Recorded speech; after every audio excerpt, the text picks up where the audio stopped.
Друзі, вітаю! Ви на каналі Монетний двір. Стародавній Єгипет – одна з найдавніших і найвпливовіших цивілізацій, що процвітала в долині річки Ніл, відома своїми фараонами, монументальною архітектурою, піраміди та храми, розвиненою медициною, математикою, оригінальною писемністю, ієрогліфи, а також складною релігією та культурою, що вплинула на подальший розвиток світу. Цивілізація сформувалась близько 3100 років до нашої ери і пережила періоди могутності, нове царство та занепаду, підкоряючись різним іноземним державам, перш ніж увійти до складу Римської імперії, а згодом Арабського халіфату. Сучасні монети Єгипту несуть в собі нагадування про минулу багату історію країни. Одна з таких монет і буде у нас на огляді. Це один єгипетський фунт 2007 року карбування. Тож давайте розпочинати, а перед початком не забувайте підписатись на канал, якщо ще не зробили цього раніше. Єгипетський фунт було введено королівським указом у 1834 році. До того часу грошовою одиницею України був піастер, який було залишено в обігу як розмінну монету вартістю в 1/100 фунта. На поточний час в обігу перебувають монети номіналом 25-50 піастрів та 1 фунт. Монети двох останніх, найбільших номіналів, було впроваджено 1 червня 2006 року, тобто вони достатньо молоді по часовим міркам. Вони поступово замінили в обігу банкноти відповідних номіналів. До речі, про монету в 50 піастрів у мене був огляд на каналі, закріплю його в підказках для тих, хто не бачив. На аверсі монети в 1 єгипетський фунт по центру розміщено номінал 1 та назва валюти арабською – фунт.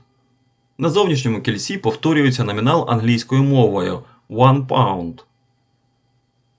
По обидві сторони від номіналу вказаний рік карбування монети – 2007 в двох варіаціях – за ісламським та григоріанським календарем. Зверху півколом легенда арабською, назва країни – Арабська Республіка Єгипет. На реверсі монети зображена маска Тутанхамона. Зовнішнє кільце прикрашене стилізованими квітами лотоса та папіруса. Монета виконана з біметалу, центральна частина – це сталь з латунним покриттям, зовнішнє кільце – сталь з нікелевим покриттям. Вага 8,5 грамів, діаметр 25 мм та товщина 2,5 мм. Гурт рубчастий. З 2007 по 2010 рік монета карбувалась Королівським монетним двором Великобританії, після – Монетним двором в Каїрі, Єгипет. Орієнтовна вартість монети на поточний час становить від 5 гривень в залежності від стану. Тутанхамон – фараон стародавнього Єгипту з 18-ї династії Нового царства, що правив приблизно в 1332-1323 роках до нашої ери. Його виявлена Говардом Картером у 1922 році практично незаймана гробниця КВ-62 у Долині Царів стала сенсацією та відродила зацікавленість публіки до стародавнього Єгипту. Фараон та його золота похоронна маска, що нині виставлена в Каїрському єгипетському музеї, відтоді залишаються популярними символами, а містичні смертні учасники експедиції 1922 року призвели до поняття прокляття фараонів. Точних даних, у яких зазначено походження Тутанхамона, не знайдено. Доказом існування царевича до його коронації служить камінь із Гермополя з написом «Коханий син фараона з його плоті Тутанхатон».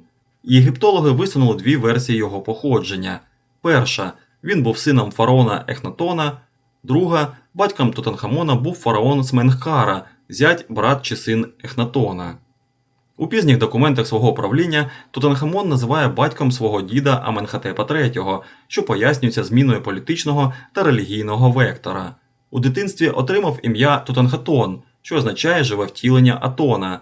Після смерті Ехнатона та тенденції на відновлення колишнього пантеону, на другий рік свого правління Тутанхатон змінив своє ім'я на Тутанхамон, що означає «живе втілення Амона, володар Південного Іуну».